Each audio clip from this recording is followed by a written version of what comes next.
നമസ്തേ. ഇപ്പോൾ പശ്ചിമേഷ്യയിലെ യുദ്ധം അവസാനിച്ചിരിക്കുന്ന സമയമാണല്ലോ.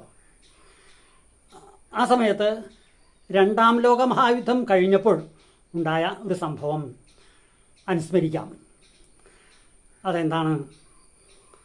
ലോകമഹായുദ്ധം കഴിഞ്ഞ സമയത്ത് യുണൈറ്റഡ് നേഷൻസിൽ ഒരു സംഗീത പരിപാടി അവതരിപ്പിക്കാനായി നമ്മളുടെ സുപ്രസിദ്ധ സംഗീതജ്ഞയായിട്ടുള്ള MS സുബ്ബലക്ഷ്മിയെ ക്ഷണിക്കുകയുണ്ടായി.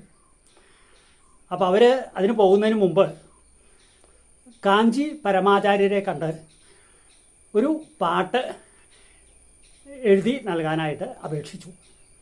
അദ്ദേഹം മനോഹരമായിട്ടുള്ള ഭാരതത്തിൻ്റെ സന്ദേശം ഉൾക്കൊള്ളുന്ന ഒരു ഗാനം എഴുതി നൽകി.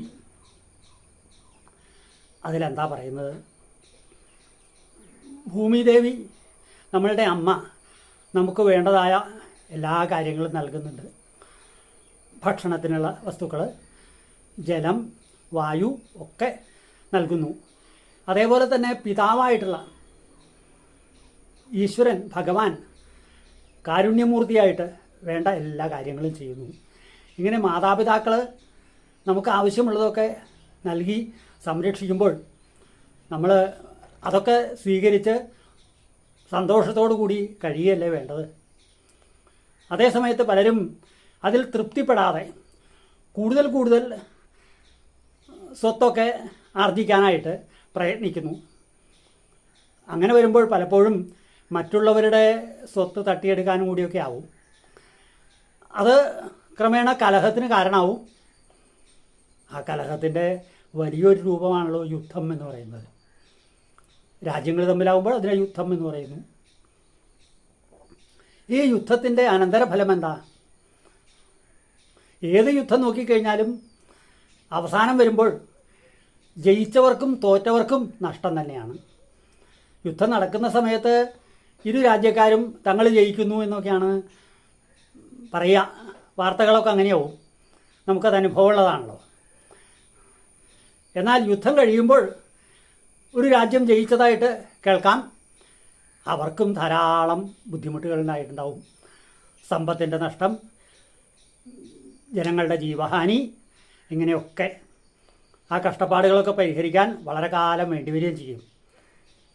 ചുരുക്കത്തിൽ യുദ്ധത്തിൻ്റെ അനന്തരഫലം എന്ന് പറഞ്ഞാൽ ഇരുകൂട്ടവർക്കും, ജയിച്ചവർക്കും അതെ തോറ്റവർക്കും അതെ, നഷ്ടം തന്നെയാണ്. അപ്പം അങ്ങനെയുള്ളതായ യുദ്ധം ഒഴിവാക്കുകയല്ലേ വേണ്ടത്.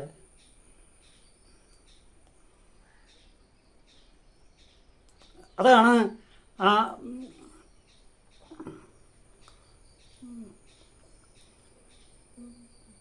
ഗാനത്തിലെ പ്രധാന സന്ദേശം. മൈത്രീം ഭജത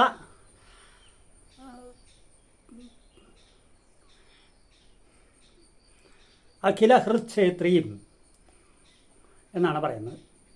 അതായത് മൈത്രീഭാവം ഉണ്ടാവുക എല്ലാത്തിനോടും. നമ്മളുടെ ഉള്ളിലുള്ളതായ ശത്രുതാ മനോഭാവം നശിപ്പിക്കുക, ഇല്ലാതെയാക്കുക.